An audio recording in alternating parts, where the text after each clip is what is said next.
Bueno, ya empezamos a grabar. Bueno, pues empezamos con la clase de hoy. El tema que vamos a ver, la clase de hoy, le puse como nombre Embedded C. No es tal de que exista un lenguaje C para embebidos, ¿sí? O sea, una versión especial del lenguaje C que se utilice para embebidos, así como existe C++ o C# o algunos de estos que son variaciones del lenguaje C. Esto es básicamente para programar en sistemas embebidos. La forma más común en la que se realiza es utilizando lenguaje C. De hecho, lenguaje C es, digamos, el lenguaje más común para programar los sistemas embebidos, aunque no es el único. O sea, hay sistemas embebidos que hay ambientes de desarrollo y hay microcontroladores que te permiten programar en lenguaje C++, puede ser en Python, puede ser en Java, pero nosotros pues vamos a ver C. ¿Por qué? Porque prácticamente se puede decir que es el estándar para lenguaje, para sistemas embebidos, la programación en lenguaje C. Y es básicamente igual que lo que viene siendo el C tradicional, ¿no? Que se utiliza para una computadora, no más que tiene sus características especiales. Entonces, en la clase de hoy, lo que vamos a ver es algunos aspectos. Vamos a hacer una especie de repaso del lenguaje C muy breve y vamos a ver algunos aspectos que hay que considerar a la hora de programar los sistemas embebidos a través del lenguaje C. Entonces, algunos de estos temas quizás ya los conozcan ustedes, pero pues estoy dando esta sesión como que para, si alguno de ustedes no se acuerda de los conceptos del lenguaje C, pues ahí dar una refrescada a esa parte, ¿no? Y los que pues estén ya bien filosos en el lenguaje C, pues les sirve de repaso. Entonces vamos a empezar. Vamos a ver si podemos terminar en la sesión de hoy. Ok, ¿se acuerdan del proceso de compilación? Vamos a empezar con ese tema. Pues el proceso de compilación que consiste en, a través de un código fuente, que usamos nosotros nuestros archivos fuentes que tienen terminación .c y .h, obtenemos un ejecutable que viene siendo el binario, que generalmente pues viene siendo un .ex o un .elf o un .conf, dependiendo del ambiente de desarrollo, ¿no? Entonces, cuando empezamos a compilar, la primera etapa es el proceso de, le llaman preprocesado o cuando se expanden las directivas del compilador. ¿Qué es lo que sucede aquí? Por ejemplo, cuando nosotros tenemos un include, no sé, main.h, lo que se hace es que en el código fuente se incluye todo el archivo main.h. ¿Okay? Cuando definimos, se han usado las directivas define. ¿Sí? Esas directivas define es cuando definimos por ahí algo de eso. Déjenme, lo adelanto. Aquí traigo algo de las directivas define. ¿Sí? Estos includes se resuelven ahí. Estas directivas, define table size igual a 100, se definen ahí, es decir, se sustituye. Entonces, lo que se hace en esa parte es todo esto que le llamamos directivas del preprocesador, se sustituye y generamos un archivo preprocesado. Posteriormente, hacemos ya lo que viene siendo la compilación, es decir, traducimos el código fuente en un código de ensamblador. Entonces, se convierte nuestro código en lenguaje C, se convierte en un lenguaje en lo que viene siendo el equivalente de ensamblador. Y luego, posteriormente, hacemos la parte del assembly, del ensamblado, y generamos un código objeto.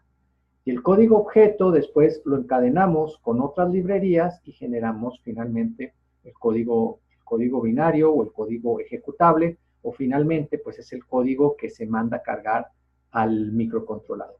¿Okay? También podemos tener mezclar, si hacemos un programa en ensamblador, pues ya no hacemos, nos vamos directamente a la parte de compilación, perdón, nos vamos directamente, ya está en ensamblador, entonces nos vamos directamente a la parte de ensamblar y para que generemos el archivo .objeto, el archivo objeto.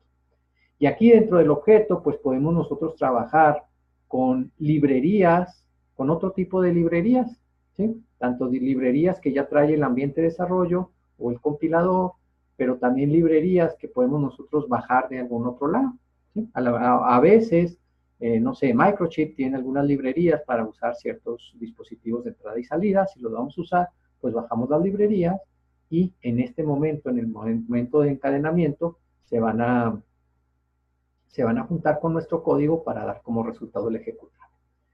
De hecho, aquí cuando veamos el sistema operativo de tiempo real, el sistema operativo de tiempo real aquí tiene sus librerías y esas se generan, se juntan o se integran a nuestro proyecto en la parte del link. ¿Okay? Finalmente, cuando tenemos nuestro archivo binario, que puede ser .ex, .elf, .co, son distintas terminaciones, pues nosotros lo descargamos a lo que viene siendo nuestro sistema, nuestro microcontrolador, nuestra tarjeta. ¿Okay? Ese es el proceso de descarga. Hasta aquí, ¿alguna duda con la parte de lo que viene siendo la compilación y la descarga de un archivo? ¿Todo bien? ¿Todo claro? ¿Ok? Me imagino que eso ya lo han trabajado bastante ustedes, ¿verdad? ¿Sí? Muy bien. Okay. Regresamos a la presentación. Entonces, bueno, eso es una parte. Ahora, vamos a hablar un poquito de la memoria, lo que viene siendo el mapa de memoria. El mapa de memoria de un microcontrolador significa cómo vamos a ver nosotros los distintos tipos de memoria. En un sistema embebido, pues tenemos la memoria flash, ¿sí? La memoria de datos, que es lo que se conoce como la memoria RAM, y algunos, por ejemplo, como el microcontrolador que vamos a trabajar, tienen una memoria E cuadrada Pro. ¿Sí? Entonces, estas memorias, desde el punto de vista de nosotros que hacemos nuestro programa, pues realmente no nos interesa saber en qué parte queda cada cada elemento de nuestro programa. Pero sin embargo, siempre es bueno conocerlo. ¿Okay? Sabemos que la memoria flash es una memoria no volátil, es decir, apagamos nuestro micro y lo prendemos y va a seguir la información en la memoria flash. Entonces, una pregunta, ¿qué es lo que guardamos nosotros en la memoria flash? Principalmente. ¿Alguien por ahí?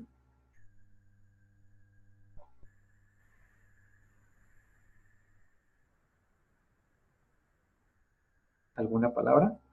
Datos que no queremos que se borren, ajá. Datos, ¿sí?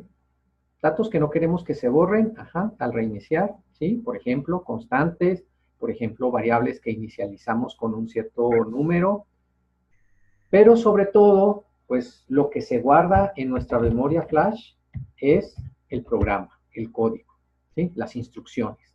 Las instrucciones son las que se guardan en la memoria flash. Aquí viene algo del boot section. El boot section se refiere a qué es, o sea, cuando nosotros prendemos el microcontrolador, generalmente este se va a la sección de booteo, ¿verdad? La sección de booteo es donde hace las primeras actividades antes de cargar el programa que tenemos en la flash y empezar la ejecución. ¿Sí? Entonces, el área de boot es el área de arranque. También se encuentra dentro de lo que viene siendo nuestra memoria flash. La memoria de datos es una memoria RAM, es una memoria volátil. ¿Sí? Ahí, ¿qué es lo que tenemos? Ahí tenemos, bueno, los registros de propósito general del microcontrolador forman parte de nuestra memoria volátil y también los registros de entrada y salida.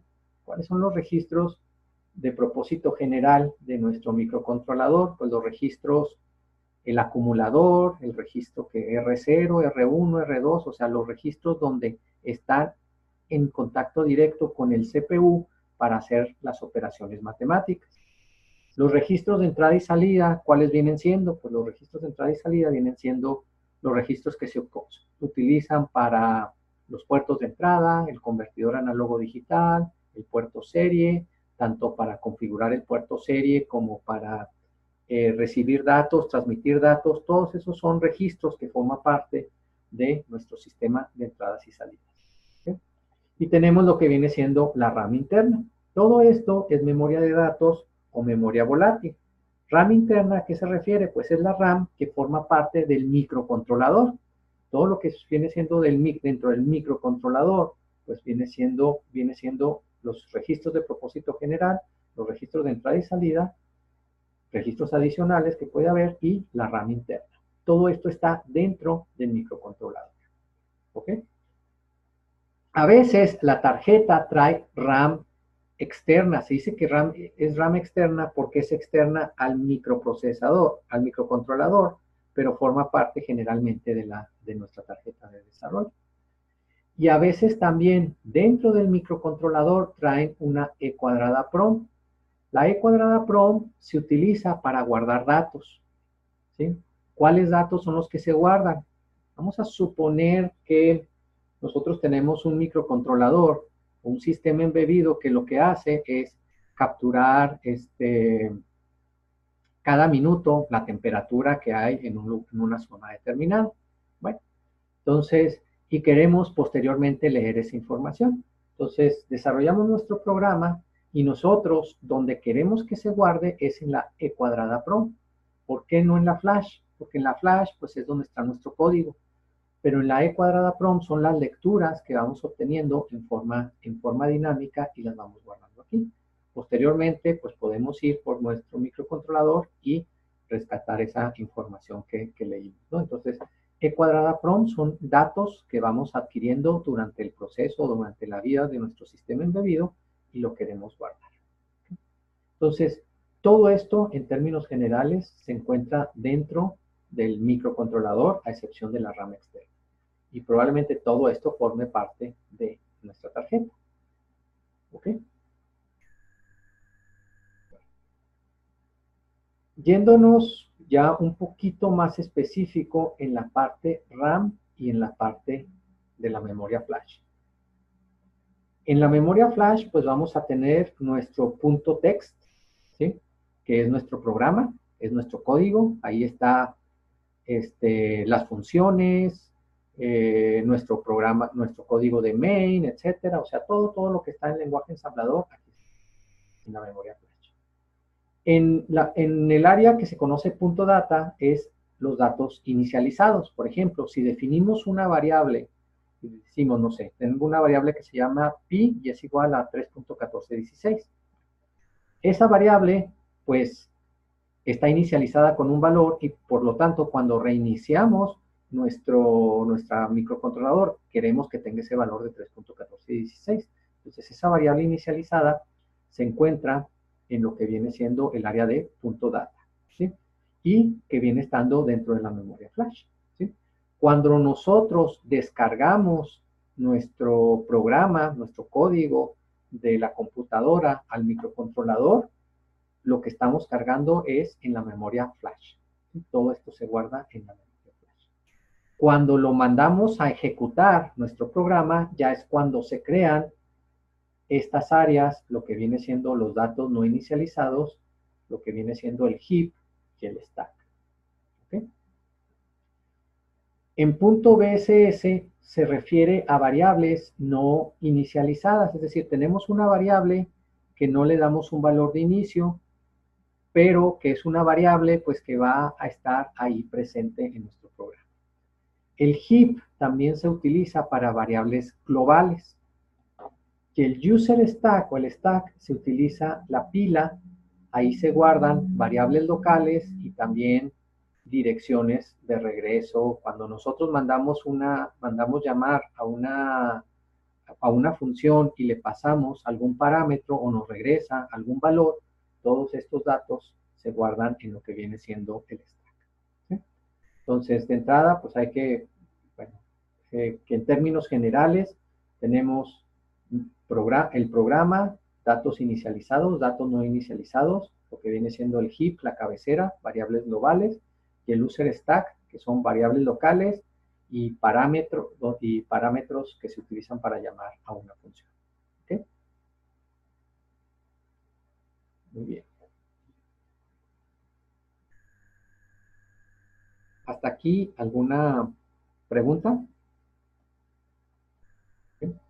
Si están familiarizados con esos conceptos un poquito, bueno, al menos de saber que un microcontrolador tiene memoria flash, memoria RAM, y a veces memoria E cuadrada PROM para datos de largo plazo. ¿Ok? ¿Todo bien? Muy bien. Ok. Los que están aquí sin video, pues sería bueno que pusieran su video, ¿no? También. Ok, gracias. Digo, para ver sus caras de si entendieron, si no, etc. Ok, seguimos. Vámonos a... Seguimos con la presentación. Okay. Bueno, típicamente, esta es una estructura básica de un programa en lenguaje C, ¿no? Okay. Bueno, no hay problema. Quité el video porque me queda poca batería, no hay problema. Si por alguna razón no pueden estar en video, no están presentables o algo, no hay problema. De preferencia usarlo, pero no hay problema si no lo usan. Ok, esta es la estructura de un programa en lenguaje C. Ok, cuando tenemos todo lo que empiece con el gato, bueno, hashtag, el gato, ¿sí? Es lo que viene siendo una directiva del procesador. Esta directiva del procesador se va a sustituir por su contenido en la primera etapa de compilación, o sea, en esta etapa de preprocesamiento. Entonces, lo que hace aquí es sustituye el contenido de este archivo y lo que le estamos diciendo es que todo este archivo lo incluye. ¿Okay? ¿Sí? Ok. Ahorita tengo una pregunta de Daniel. Ahorita la vemos, Daniel. Daniel Navarrete. Okay. Entonces, estos son las directivas. Entonces, esta directiva nos dice que incluyamos. Aquí tenemos una variable global, bueno, dos variables global, count y bot. ¿Ok? Las variables globales, acuérdense, se guardan en la memoria RAM y dentro de la memoria RAM se guardan en lo que viene siendo el heap, ¿sí? Por los encabezados. Una función, aquí que tenemos el desarrollo de una función, las funciones, pues obviamente el código de la función, pues forma parte de nuestro código del programa. Pero las variables o los parámetros, por ejemplo, en este caso, char x, que lo pasamos como parámetro, se guardan en el stack. Igual las variables locales, estas variables locales i y j se guardan en el stack o en la pila. Estas variables, acuérdense que se destruyen cada vez que se termina la ejecución de este programa, es de esta función, perdón. Entonces se ejecuta una función, vamos a suponer que i al terminar la función tiene un valor de 8, pero esta función termina y se regresa al programa principal. La siguiente vez que entremos a la función, a la función 1, ya i ya no va a tener el valor de 8. ¿Sí estamos de acuerdo? ¿Okay? ¿Qué pasa si queremos que siempre que entre, bueno, que esta función recuerde el valor de i, que es lo que tenemos que hacer? ¿Sí? Ya dijimos, si está local, como se guarda, todo lo que se guarda en la pila se destruye una vez que se termine la función.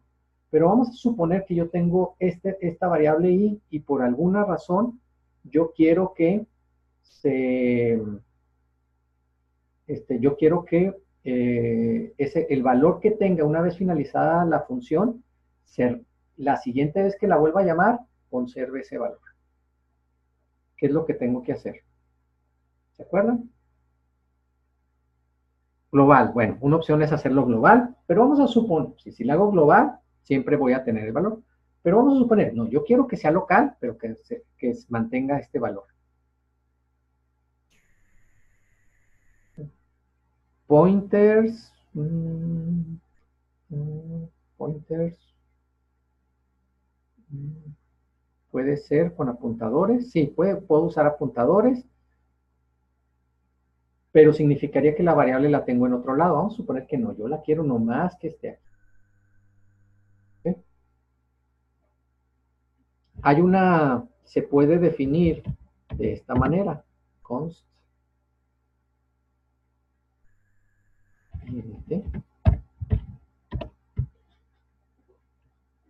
Si yo la defino no, perdón, const, me equivoqué. No es eso. Está pensando en otra cosa. No le hagan caso a lo primero de const, es static. Si yo la defino como variable local y le agrego la palabra reservada static, estoy diciendo, esta variable es una variable que no, o sea, que no se va a formar, no va a formar parte de la pila, sino va a formar parte de las variables, ¿se acuerdan el área de variables inicializadas? Va a formar parte de variables inicializadas. ¿Sí? Y su valor, o sea, va a ser una variable local a esta, entonces solamente esta función 1 la puede acceder, pero su valor, si lo estoy modificando constantemente, siempre va a permanecer. Bueno, ¿qué pasa si le digo static int y no la estoy inicializando? Al ver eso, el compilador automáticamente pues la inicializa, siempre todo lo que es estático se inicializa con 0. ¿Ok? Pues, lo escribí mal static, perdón.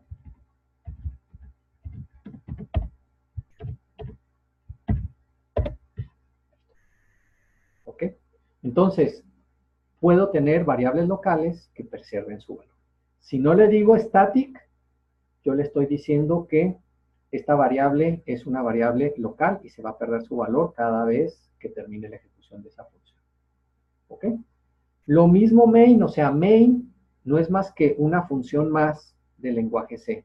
La única diferencia de main con las demás funciones que yo desarrollo en mi programa es que main es la primer función que se ejecuta.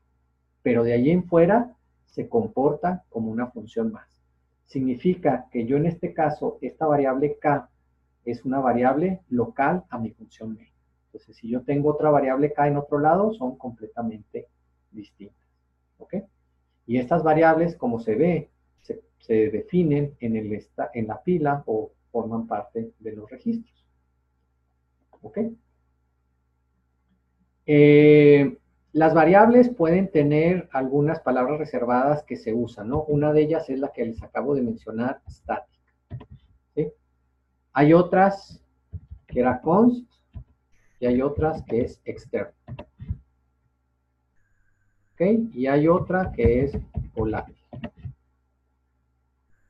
Vamos, conforme las usemos, vamos a ver sus diferencias. Pero les anticipo un poquito, por ejemplo, si defino una variable local como tipo static, significa que me va a guardar el valor. Si una variable global es static, significa que es una variable local a este archivo. ¿Sí?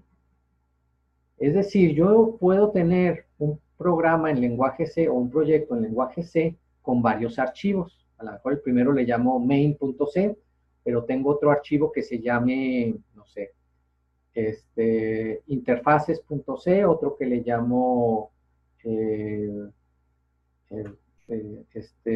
memoria.c, o sea, tengo muchos programas en .c y todos ellos los puedo compilar y se encadenan juntos. Entonces, una variable static global es que nada más es una variable global, pero nada más se utiliza en este archivo que yo tengo. Otras es la extern. La extern significa que estoy usando una variable global, pero que fue definida en otro archivo, no en este, nomás le estoy diciendo que es externa a este archivo. Lo que viene siendo const es una variable, bueno, que es constante. Bueno, es una variable cuyo valor no va a cambiar, ¿sí? Y la defino como una constante.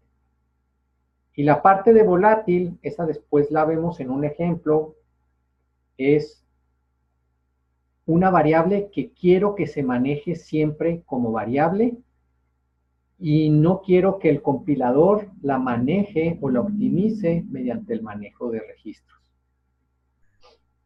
La vamos a usar más adelante, ¿sí? Entonces, pero es otro tipo de modificador de las variables. ¿Okay?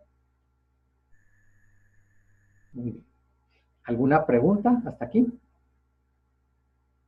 Yo, Rodrigo, sí. Puedes abrir el micrófono si quieres y hacernos la pregunta. Ok, O yo tengo una duda, mire. sí.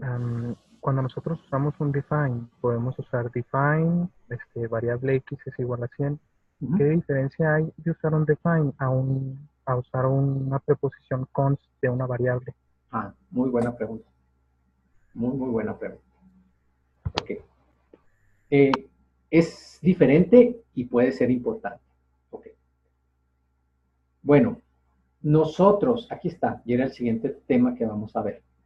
Nosotros cuando ponemos hashtag define table size 100, ¿sí?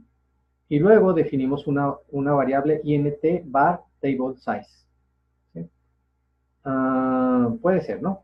Entonces, esto lo que hace, esto nomás, el hacer el define, nomás lo hacemos para que nuestro programa sea más entendible, ¿sí? Porque si yo defino la variable como int var 2 y le pongo un 100, caray, no sé a qué se refiere ese 100. No sé, es lo que a veces los programadores le llaman un número mágico. Y uno de lo que queremos hacer a la hora de hacer un programa es eliminar los números mágicos. Los números mágicos son números que ponemos de repente por ahí, pero no sabemos qué significan, ¿sí? Entonces, cuando yo leo lo de arriba, int var 1 table size, ya estoy diciendo, es el tamaño de mi tabla. Y ya busco en los defines y veo el tamaño de mi tabla es 100, o sea, me da más información. Y si yo ese tamaño de la tabla la uso en otra parte, uso table size, por ejemplo, para hacer un lazo y leer todos los valores, etc. Entonces, si quiero cambiar el tamaño de mi tabla, ya nomás lo cambio acá arriba y ya todo lo demás se ve, o sea, se modifica o se actualiza automáticamente. Usar los defines, ¿sí? Le sirve al precompilador. Entonces, el precompilador, al final de cuentas, sustituye table size sobre 100. Digo, lo sustituye por 100. Entonces, eso se queda como parte de mi código. No, este no es el mejor caso, pero si yo definiera una variable, por ejemplo, lo que tú dices es algo así, const.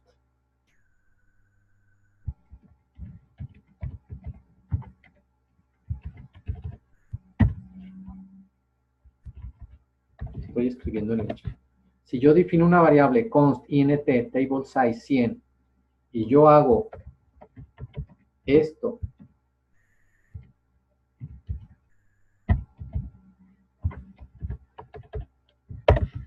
¿ok? ¿Sí? Entonces, si yo hago una comparación, if A es igual a table size, ¿sí? Y ya mi código, ¿no? ¿Ok? Si están viendo lo que escribí. Funciona de la misma manera si hago const o si hago un define. Funciona igual. El detalle es dónde está ese table size. En el primer caso, con int table size, estoy usando espacio de la RAM, estoy usando espacio de mi memoria. Y en el segundo caso, este es espacio del código, ¿sí? Generalmente es más eficiente usar el espacio del código que el espacio de la memoria. ¿Por qué? Porque el espacio del código es fijo y el espacio de la memoria puede estar cambiando. Entonces, te sirven para tu propósito, te pueden servir de lo mismo, pero la diferencia es dónde está ubicado. Uno está en el código, el define, y el otro está en la memoria. Y generalmente, si queremos optimizar un programa, queremos optimizar su memoria RAM, entonces preferimos el segundo sobre el primero. ¿Sí? Yo, la verdad, casi no uso const, ¿sí? Prefiero usar la parte del define, es más recomendable. No sé, Rodrigo, si con esto contesté tu pregunta. Sí, profesor, también tengo otra. Sí. Es acerca del mismo tema. Cuando usted pone const int, por ejemplo, usted está usando un microcontrolador de arquitectura de 16 bits. Ajá. Entonces, usted está reservando 16 bits para Sí. esa variable. Así Pero es. con el define, usted nada más está reservando lo necesario. Así es. Ah, ok. Eso era todo lo que quería hacer. Sí, eso es. Sí. Gracias. Muy bien, de nada. Déjenme Profe, ver. nada más una duda. Sí. Sí, adelante. Cuando usamos const, la variable se guarda en la ROM, ¿no? O sea, bueno, en la flash en este caso. Sí, pero se carga después a la... Sí, es una variable inicializada, perdón, sí es cierto. Se carga aquí, pero después se pasa a la memoria RAM para usarse. Ok, gracias. Sí, sí, tienes razón. Olvidé informar esa parte. También por ahí, espérame, antes de que se me vaya la pregunta, me decía ¿de cuánto es la EPROM del DSPIC?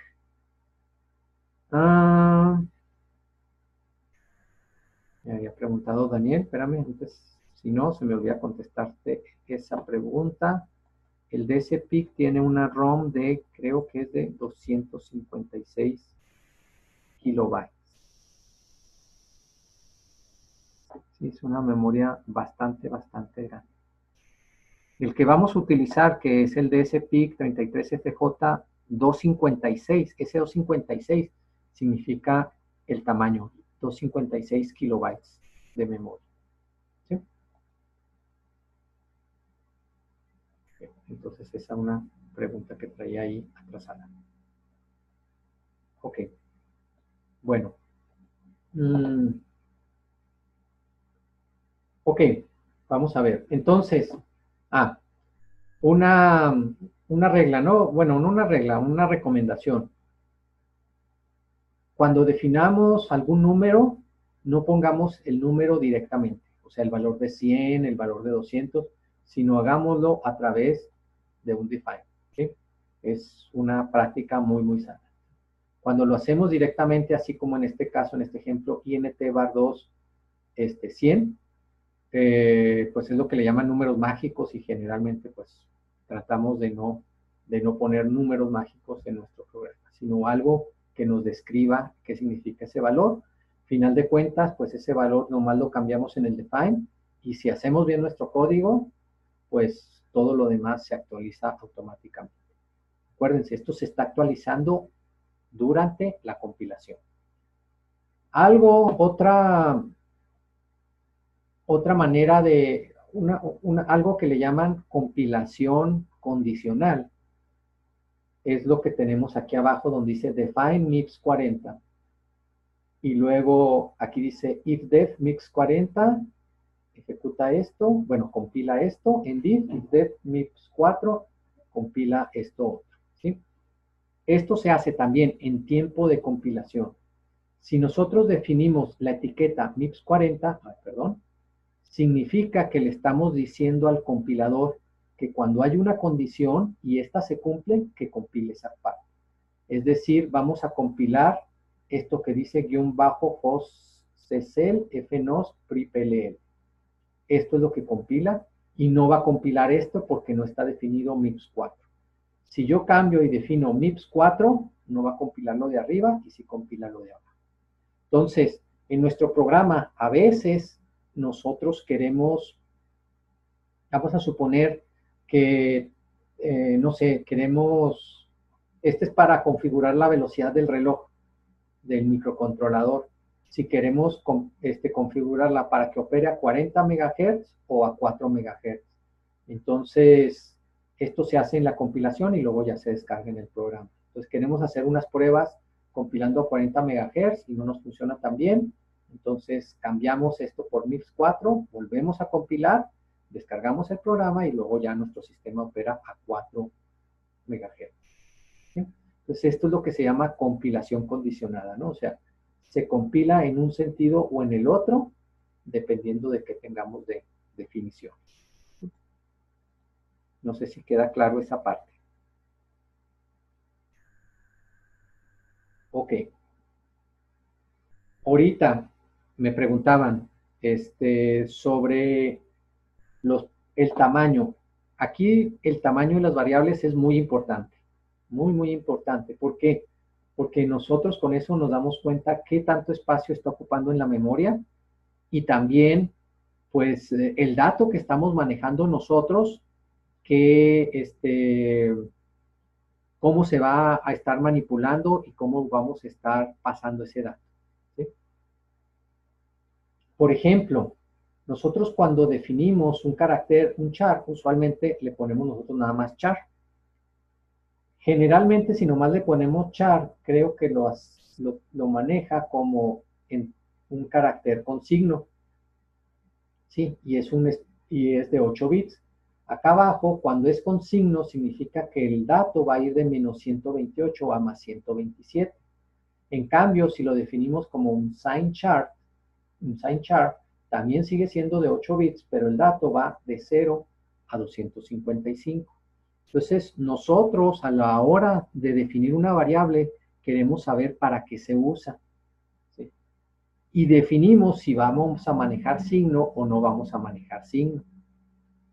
Por ejemplo, los caracteres se utilizan mucho pues para pasar un byte. Es decir, por ejemplo, comunicación serie. Cuando tenemos una comunicación serie, es que transmitimos o recibimos un byte de la computadora al microcontrolador o viceversa. Ese byte generalmente pues viene siendo un carácter o un dato. Entonces tenemos que saber si ese dato lleva signo o no lleva signo. A mí por default me gusta manejar siempre sin signo. O sea, manejarlos como carácter sin signo, entero sin signo o entero largo sin signo. Salvo que yo sepa que ese dato va a manejar, puede manejar valores positivos o negativos, ya lo defino como con signo, o si solamente defino char, int o long, automáticamente lo define de esa manera. Y tiene que ver con los rangos de los datos.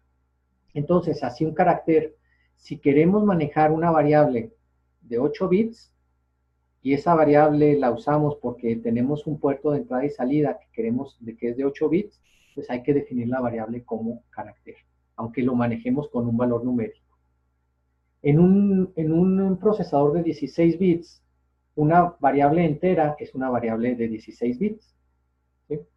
Si fuera un procesador de 32 bits, probablemente el valor entero lo manejaría como 32 bits. Entonces nosotros, como usaríamos un procesador de 16 bits, pues un entero sería 16 bits, un entero largo sería de 32 bits, un flotante es 32 bits y un doble sería 64 bits. ¿Ok?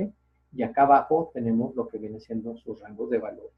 También es muy importante tener en cuenta el rango. ¿Sí? ¿Por qué? Porque en el rango, o sea, estos valores son muy importantes, ¿no? Por ejemplo, si nosotros definimos un entero sin signo, para tomar muestras, ¿sí? Cada segundo durante muchos días, ¿sí? Bueno, o sea, eso es un contador que me dice que voy tomando esas muestras y me va contando cuántas muestras voy tomando cada segundo, pues eventualmente nomás voy a poder cubrir 65.535 muestras o 65.535 segundos, porque después mi contador se vuelve otra vez a cero. Entonces hay que determinar, ¿este número es suficiente o no? Si no, lo tengo que definir como un entero, como un entero largo. ¿Ok? No sé si tengan alguna pregunta hasta aquí. Sí. Luis. Prof, ¿hay alguna manera de evitar la conversión implícita de tipos de datos? Por ejemplo, bueno, me ha pasado que en el compilador, cuando asigno una variable a una variable float, le asigno un valor constante, un valor tipo char o un valor tipo int, en el output del compilador me dice que hizo una conversión implícita y cuando me meto a la subrutina, no sé qué rayos hace. Entonces, sí, ¿hay alguna manera de hacer esa conversión de manera que no sea implícita? Sí, o sea, lo que puedes hacer es lo que se llama como el cast. Vamos a suponer, tú tienes una variable A, y en este A tienes una variable B, ¿sí? Entonces, la variable A es de 16 bits, la variable B es de 8 bits, ¿verdad? Entonces, tú a B le asignas un valor de 8, ¿verdad? Entonces, tú a A le asignas B y aquí es donde te dice, hiciste una conversión implícita. Entonces, tú aquí lo que le puedes hacer es hacer un cast, donde le dices, es una variable, ay, no, perdón, hice mal.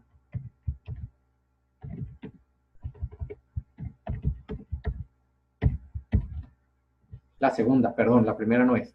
Es una variable B, ¿sí?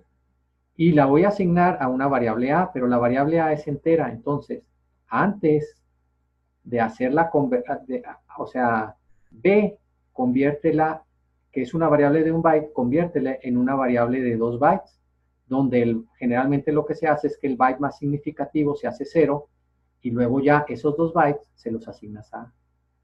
Y ahí ya no te debe marcar el warning el compilador. Y estás seguro de que estás haciendo el cast, la conversión correcta. Ok, ya. Gracias, profe. Okay. Sí. ¿Alguna otra pregunta hasta aquí? ¿No? Bueno, seguimos un poquito con variables. Estas variables, bueno, también le llaman automáticas, pero bueno, son variables internas, ¿no? Creo que también se puede poner la palabra reservada automática a estas variables. Pero bueno, son variables internas, entonces una variable interna dentro de una función, una variable local a una función, solamente es visible por esta función y solamente sus valores son válidos dentro de esta función, ¿verdad? Y el valor se pierde, o sea, la variable se destruye cada vez de que termine la función. Pero si en esta función la definimos como estática, entonces sí, el valor de j se va a mantener y cuando se vuelva a llamar a esta función, el valor de j va a conservar su último valor que tuvimos. La variable j sigue siendo nomás interna a esta función, o sea, nomás es válida dentro de esta función. Si usamos otra j en otra función, es otra j completamente distinta, entonces es válida nomás en esta, pero su valor se conserva nomás por el puro hecho de nosotros decirle que es estática. ¿Ok? Muy bien.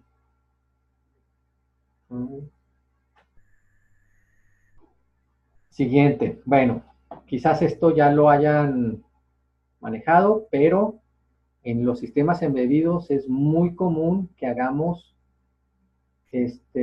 operaciones a nivel bit. Este ampersand es la operación AND, ¿qué viene siendo? Este palito así, viene siendo el OR, esta viene siendo el XOR y esta que viene siendo la tilde viene siendo el complemento. Entonces, es diferente el ampersand al doble ampersand. ¿Estamos de acuerdo? ¿Por qué? El doble ampersand es el AND entre dos variables. ¿Sí? Acuérdense que en el lenguaje C, un 0 es falso y cualquier valor diferente de 0 es verdadero. ¿Sí? Entonces, si yo tengo, no sé, que A es igual a 1 y B es igual a 0, y yo hago una comparación if A, ampersand, ampersand, B, estoy comparando, ¿sí?, la A con la B, entonces es verdadero y falso, me da falso, ¿verdad? Esto viene siendo una comparación. En este otro caso viene siendo una operación. Cuando yo hago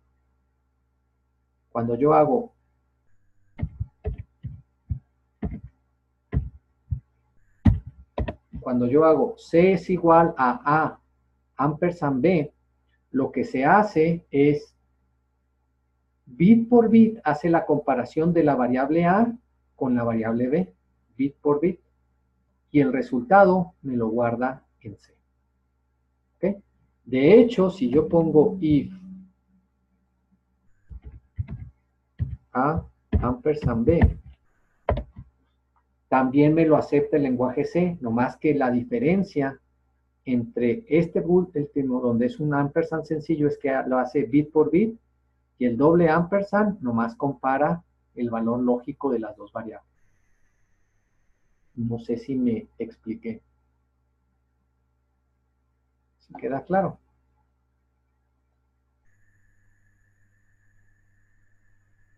¿Más o menos?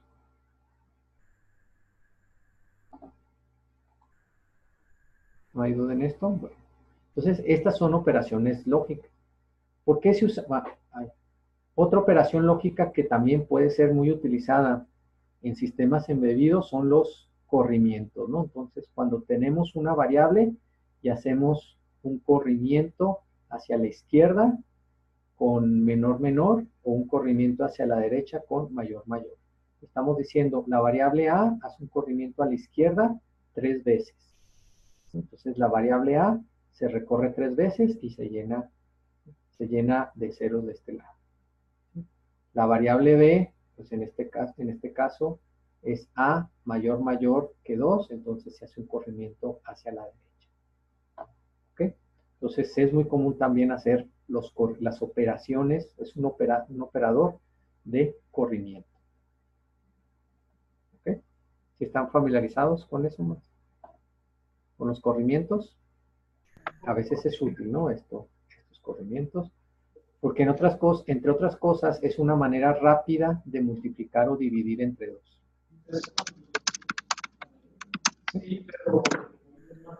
Profe, Sí, una duda. ¿Esto es lo que se utiliza para lo del bit masking? sí, exactamente. Ok, gracias. Sirve para eso. De hecho, es esto, lo que tiene que ver con esto de las máscaras, ¿no? Y por ejemplo, por eso se usan mucho estas operaciones a nivel bit y a veces los corrimientos. ¿Sí? Por ejemplo, aquí en este caso, A es una variable de un byte, suponemos que es una variable tipo carácter, y hacemos un AND con el FE. ¿Sí? Al hacer un AND con el FE tenemos 1, 1, 1, 1, 1 y 0. Entonces, lo que estamos haciendo aquí es que estamos forzando a que este bit, el bit H, lo estamos forzando a ser 0. Eso a veces queremos hacer y todo lo demás queda igual. Esto a veces lo queremos hacer, ¿por qué? Porque de un registro completo, nomás un bit es el que queremos cambiar, forzarlo a 0. Entonces lo hacemos con este bit masking. A veces también podemos hacer una combinación de corrimientos con esto de bit masking. ¿Sí? Por ejemplo, aquí lo que estamos haciendo al hacer un AND con un 1 es todos los bits los ponemos en 0 a excepción del bit H y queremos conservar su valor. ¿Sí? Probablemente puede ser que eso sea con la D, con el bit D, entonces a lo mejor primero hacemos el corrimiento para que el bit donde esté en D quede como en H y luego hacemos el bit masking. Puede ser. ¿Sí? A veces se utiliza dependiendo de la situación, pero todo esto tiene que ver con operaciones a nivel bit. Y esto es muy común en sistemas embebidos. ¿Por qué? Porque a veces de un registro nomás queremos modificar un solo bit específicamente. Entonces, esa es una manera de hacerlo. ¿Sí?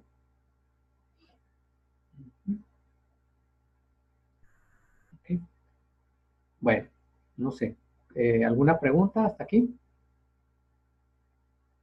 ¿Todo bien? ¿Sí? Muy bien. Continuamos.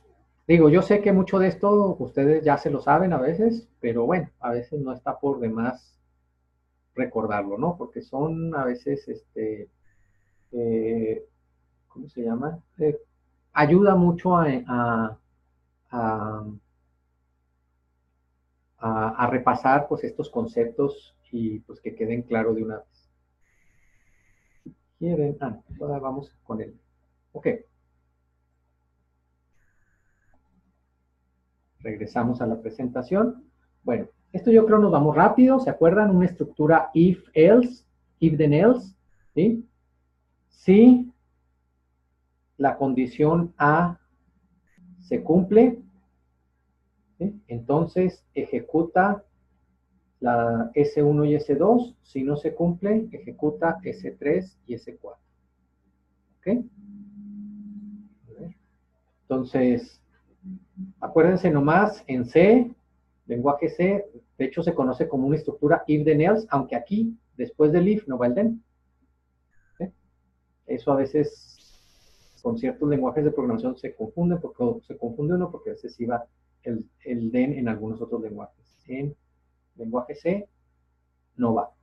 Si nomás queremos la condición del if, pues borramos la parte del else, ¿verdad? Entonces, si se cumple la condición, se ejecuta S1 y S2.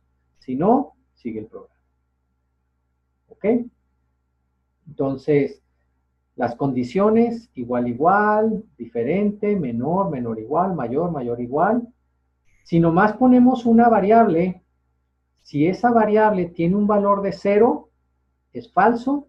Si esa variable tiene un valor diferente de 0, es verdadero. ¿Sí?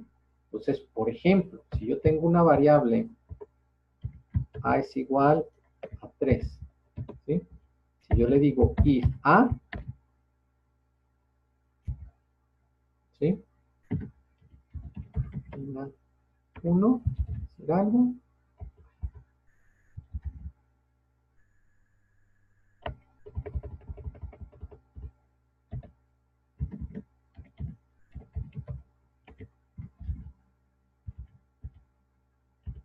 ¿Sí? Entonces, si yo le digo a es igual a 3, si a, rutina 1, ¿sí? Entonces, esta condición va a ser verdadera y se va a ejecutar. ¿Sí? Entonces, acuérdense nada más, una variable que tiene un valor diferente de 0 es una variable verdadera. ¿Sí?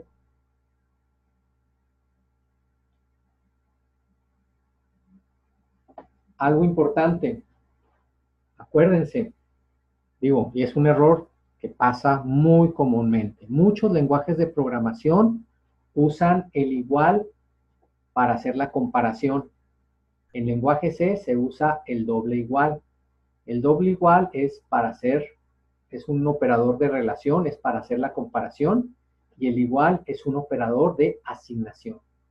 Si yo hago m doble igual a n, entonces les estoy diciendo, si la variable, el valor de la variable m es igual a la variable n, ¿sí? Ejecuta lo que sigue. A veces se nos olvida, me ha pasado muchas veces, yo creo que a ustedes también, y se le olvida a uno y le pone m igual a n. Aquí lo que estamos haciendo es haciendo la asignación, o sea, el valor de n se lo asignamos a m. ¿Sí? Y como la asignación es una operación que se hace, que es correcta, ¿sí? Entonces, o sea, como el resultado de esta operación es un resultado correcto, entonces el resultado que nos va a dar siempre aquí va a ser verdadero. ¿Sí? Siempre, siempre va a ser verdadero. ¿Sí? Entonces, bueno, tener cuidado con eso. Una buena práctica de eso sería lo siguiente. De hecho, puedo poner...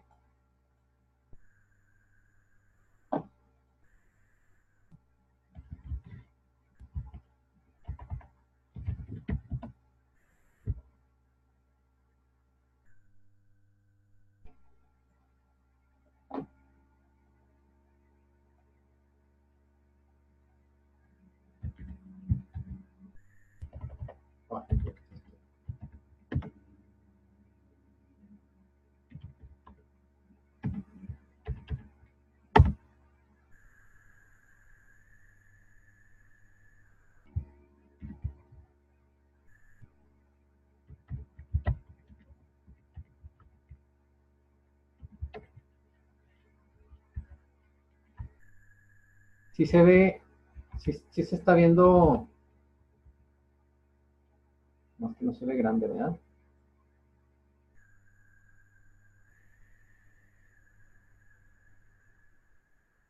Sí se está viendo el Word, ¿verdad? ¿Sí?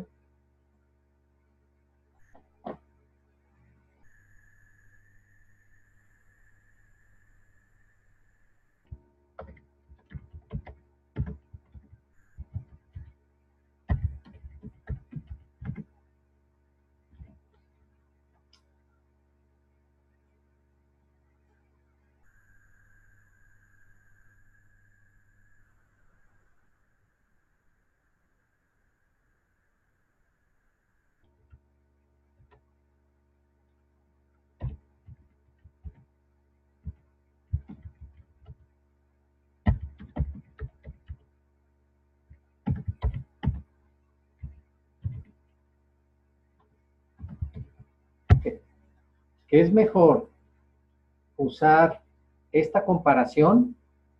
O sea, la comparación, voy a llamarle la comparación número 1, o usar la comparación número 2.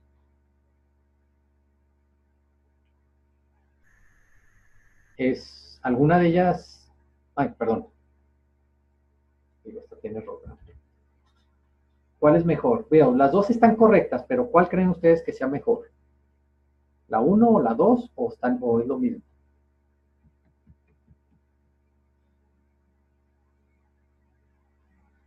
¿Un comentario? La 1. 1. ¿Por qué la 1?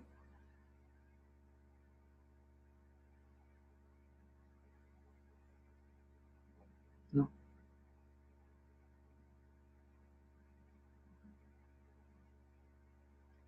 De hecho, es mejor la 2, porque var 1 puede cambiar de valor. De hecho es, bueno, en realidad o sea, si está bien escrito es igual. Estoy comparando variable 1, que es una variable, la estoy comparando con una constante, con el valor de 16. Y aquí estoy poniendo 16 es igual a variable 1, ¿verdad? Las dos funcionan igual y es lo mismo. Nada más que en un programa es muy probable que ustedes vean esto, la 2.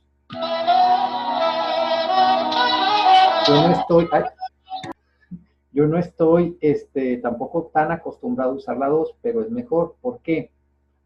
Porque si yo me equivoco y hago esto, ¿sí? En la 1 no me va a marcar un error el compilador, pero va a funcionar mal. Y en la 2 me va a marcar un error el compilador. ¿Por qué? Porque no puedo asignar el valor de una variable a un define, a una constante. ¿Sí? Entonces, esto me alerta el compilador de que me equivoqué. En esto no me lo alerta y para darme cuenta de que ese es el error puede pasar mucho tiempo. Entonces, una práctica que la verdad les soy sincero, yo no uso mucho, pero es una buena práctica, es si van a comparar una variable con un valor, con una constante, no con una variable constante, sino con bueno, a lo mejor también con una constante.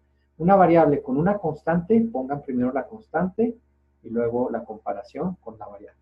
Así, si nos equivocamos y le ponemos un igual en vez de doble igual, el compilador nos va a marcar error y no nos va a dejar continuar. ¿Sí queda claro esa parte? ¿Sí? Ok, bueno. Ok, continuamos. Tenemos el if-else anidados, uno tras de otro. ¿Sí? Es otra manera de poner una estructura. Y luego tenemos el switch, que en realidad esto del if-else anidados es lo mismo que el switch, nada más que el switch es más legible. De hecho, hay algunos lenguajes de programación, por ejemplo, Python no maneja el switch, ¿sí? El switch case. nomás maneja el if-else anidados. ¿Ok? Mi recomendación es que si ya tenemos más de un if, más de un if-else if, ¿sí? Mejor, o sea, si tenemos ya dos no, pero 3, 4 if-else anidados, mejor cámbienlo a case. ¿Sí? Los case son más, son más legibles que un if. Entonces, puede ser, o sea, es lo mismo al final, si funciona bien, puede ser lo mismo, pero lo importante es que sea más legible nuestro código. ¿Okay? Bueno. ¿Se acuerdan de esto? Bueno, ¿quién me dice qué es esto?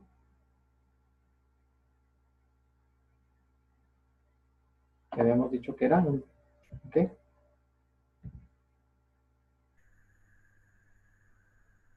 ¿Sí? Bueno, esta representación es una representación gráfica de una máquina de estados o ¿sí? Diagrama de estado, ¿verdad? Hay estados. Entonces, una máquina de estados o un diagrama de estados es muy fácilmente se puede implementar con un switch. ¿Sí? Donde state es nuestro estado que podemos pasar de A a B, de C a D. Entonces aquí vemos, si estamos en el estado A, vas a ejecutar esta condición. Si estamos en B, esta condición. Si estamos en C, esta otra. Y bueno, si no, pues un error. Si estamos en A, ¿sí? Y si se cumple la condición de que la entrada 1 sea igual a 1, nos cambiamos al estado B, que es lo mismo. Si estamos en A y si IN es igual a 1, nos cambiamos al estado B. Pero si estamos en A y no se cumple esa condición, entonces nos vamos al estado D. Aquí nos vamos al estado D. En B, si se cumple la primera condición, nos quedamos en B. Aquí estamos haciendo lo mismo. ¿Sí? En B, nos quedamos en B. Y si se cumple la condición R igual a 1, nos vamos a C. Esto es lo que nos dice que nos vamos a C. Pues una máquina de estados finitos o un diagrama de estados, pues se implementan muy fácilmente o de una manera muy sencilla con una estructura tipo switch. ¿Sí? ¿Habían visto esto? ¿Sí? ¿Todos? ¿Todos lo habían visto o algunos sí, algunos no? ¿Sí? Ok, perfecto. Muy bien.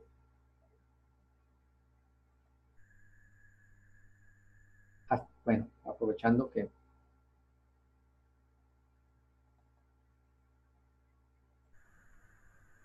esto, no sé, ¿alguna pregunta hasta aquí?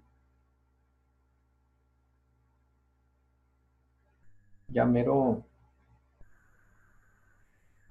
acabamos esta parte, ¿ok? Bueno, en VHDL, Luis, en VHDL hay algo parecido, pero no en C. Sí que se pueden construir una máquina de estados con flip-flops y todo, pero ahí ya está definido pues, específicamente una máquina de estados. Ah, ok, sí. Sí, sí. ¿Y aquí lo puedes implementar en lenguaje C? O sea, directamente. Ok. Okay.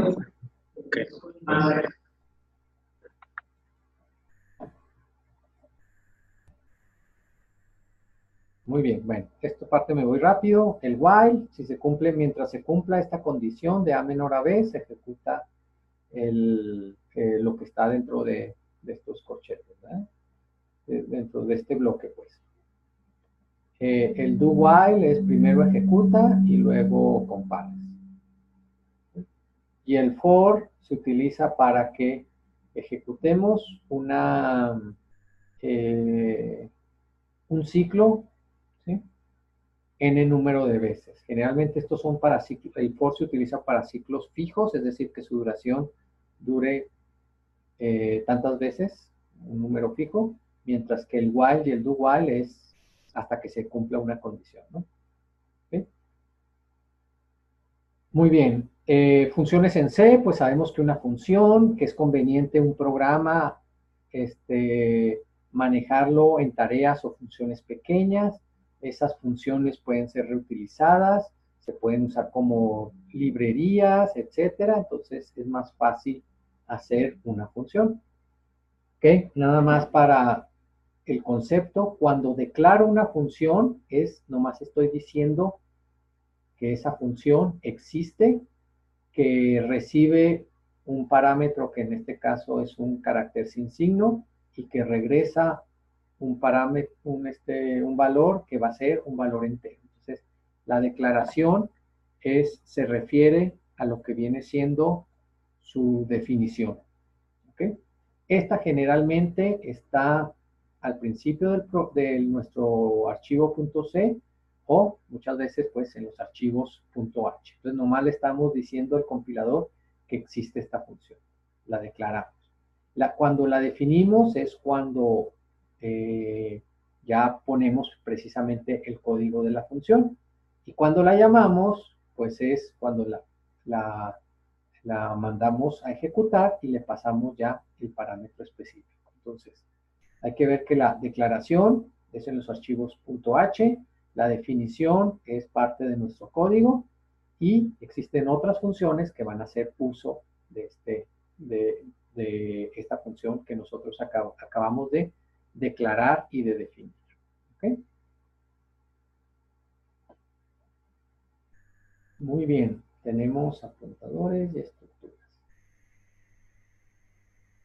No sé, antes de pasar a esto, ¿alguna pregunta con funciones? ¿Todo bien? Ok. ¿Apuntadores? ¿Han visto apuntadores y estructuras? ¿Sí? Perfecto. Entonces empezamos, le damos rápido. Ok, entonces, apuntador, cuando definimos una variable y le agregamos este asterisco, es que esa variable, ¿sí? No es que sea una variable tipo entera, sino es un apuntador a una variable, tipo entera. Lo mismo con las otras definiciones. ¿Ok? Doble, flotante, carácter. Entonces, por ejemplo, aquí tenemos el ejemplo clásico. A es igual a, definimos dos variables, A y B. A la hacemos igual a 8. Por aquí tenemos una variable que es un apuntador a una variable entera. Entonces, si le decimos, aquí me equivoqué.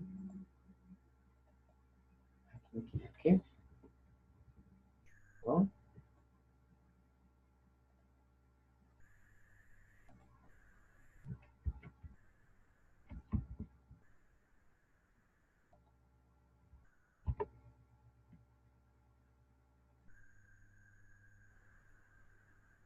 Aquí estoy equivocado.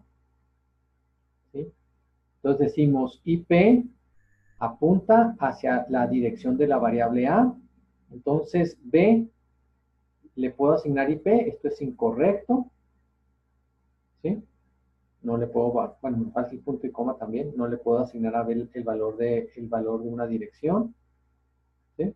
O sí se lo puedo asignar, pero no, o a lo mejor sí nos lo acepta, nos marca un warning, pero no es la intención, sino que a B le debo de pasar asterisco IP hacia donde apunta el contenido de donde apunta IP para que B tenga el valor de 8. ¿Sí? ¿Ok? ¿Estructuras? ¿Han manejado estructuras? ¿Sí? Una estructura es una colección de variables donde cada variable es de distinto tipo. También es una buena práctica usar estructuras en C embebido. Entonces tenemos una estructura que definimos, le llamamos PID. Y esa estructura tiene variables de distintos tipos. Cuando nosotros queremos hacer referencia a una variable de esa estructura, ponemos el nombre de nuestra variable de tipo estructura, tipo PID, que se llama DI planta 1, punto, y luego el nombre de la variable y ya le asignamos el valor. ¿Sí?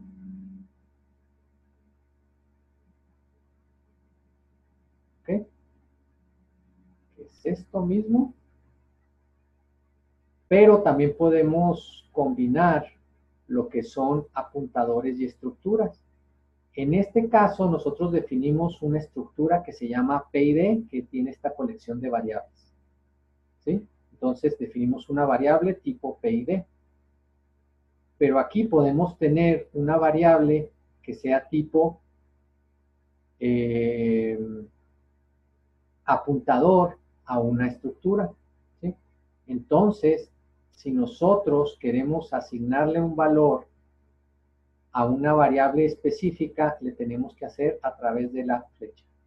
Entonces, cuando usamos apuntadores con estructuras, usamos el menor, mayor que, y cuando usamos simplemente las estructuras, usamos el punto. ¿Sí? Entonces, muchas veces se van a encontrar manejarlo de esta manera o manejarlo de esta otra manera. ¿Ok? Bueno. Ya casi terminamos. No sé si tengan alguna pregunta hasta aquí. ¿Todo bien? ¿Todo claro? Sí. Adelante, Luis. Se pueden crear estructuras con bits individuales de un puerto. Por ejemplo, agarrar 4 bits del puerto A y agarrar otros 4 bits del puerto B y juntarlos en un struct. Sí. Para referirnos a él como un solo. Sí. Sí se pueden manejar. Depende del compilador, pero sí se puede manejar. Okay. En términos generales, sí. Y, ok. ¿Sí? ¿Alguna otra pregunta?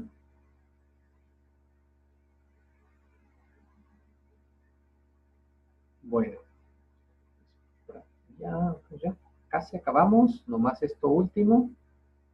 Y terminamos la sesión de hoy. Ok. Rápidamente. Esto es lo que se le llama un superlazo. Generalmente, cuando hacemos un programa en sistemas embebidos, nuestra...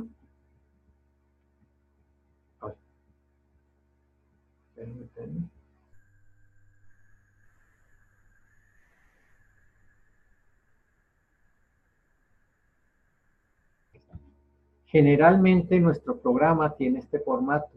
Tiene las instrucciones de inicialización y luego aquí tenemos un lazo infinito donde estamos siempre haciendo lo mismo. Bueno, verificando algo, ¿no? O monitoreando alguna variable o algo para mandar llamar función.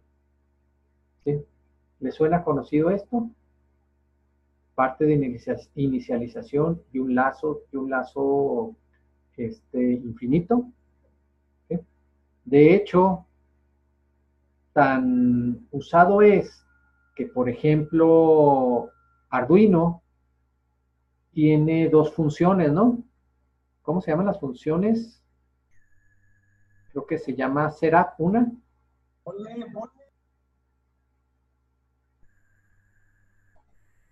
¿Cómo se llama? Es void setup y void loop, creo. Ah, void loop y void setup, ¿verdad? Sí, son las funciones setup y loop. Entonces, setup se hace una sola vez al inicio y el loop es un lazo infinito. Entonces, es tan común hacer esto que pues vaya, hasta Arduino ya nos lo puso más directo para no andar batallando, ¿no? Y si analizamos los programas que hemos hecho de microcontroladores, en términos generales, pues van a tener esta estructura. ¿Cuál es el problema de esto? Que nomás nos deja hacer una cosa a la vez, ¿verdad? Prácticamente nomás podemos hacer una sola tarea, una sola actividad. Sí podemos hacer otras actividades, pero tenemos que hacerlo a través de, quizás de interrupciones, ¿no? Una interrupción que haga algo. Entonces, pero si se fijan, un programa en microcontrolador generalmente nomás está haciendo una actividad a la vez. ¿Ok? si nosotros queremos que haga más de una actividad a la vez, lo que tenemos que hacer es pues agregarle interrupciones. ¿Ok? Y ahí es cuando se empieza a complicar esto un poquito más. Bueno. Aquí le dejamos con lo del super loop. La siguiente sesión retomamos empezamos con lo que es el super loop, y que básicamente el super loop o las restricciones que tiene el super loop nos va a servir como punto de partida para justificar un sistema operativo en tiempo real. ¿Okay? Que un sistema operativo en tiempo real nos va a servir para implementar de una manera muy directa la posibilidad de ejecutar varias tareas en forma simultánea, que eso no lo tenemos con un super loop, o no lo tenemos tan fácilmente, de forma directa. ¿Okay? Entonces, ya para terminar, no sé si tengan alguna pregunta, alguna duda. Bien. ¿Comentario? ¿Lo que vimos ya todos lo sabían? ¿Sí? ¿Sirvió por ahí de refrescar la información? Y pues a lo mejor algún que otro tip puede ayudar, pero básicamente esto de que vimos de C embebido, pues es prácticamente para a partir de aquí, pues ya empezar a ver todo lo que son los conceptos de tiempo real. Entonces, a partir de la siguiente clase ya vamos a empezar a ver los conceptos de tiempo real, y cómo los sistemas operativos de tiempo real pues nos van a servir pues para hacer más flexible nuestro microcontrolador, o mejor dicho, el código que ejecutamos dentro del microcontrolador. ¿Sí? Pues no sé, si no tienen preguntas, es todo de mi parte. Pues nos vemos el viernes. Pues ya espero que el viernes, cuando entreguen lo que es la parte de lo de la tarea, bueno, lo resuelvan. Y los que todavía no me hayan hecho la invitación en GitHub, que por favor me hagan la invitación, y ya para revisarles esa actividad. ¿Okay? Sale pues muy bien, pues muchas gracias, y nos vemos en la siguiente sesión. Hasta luego.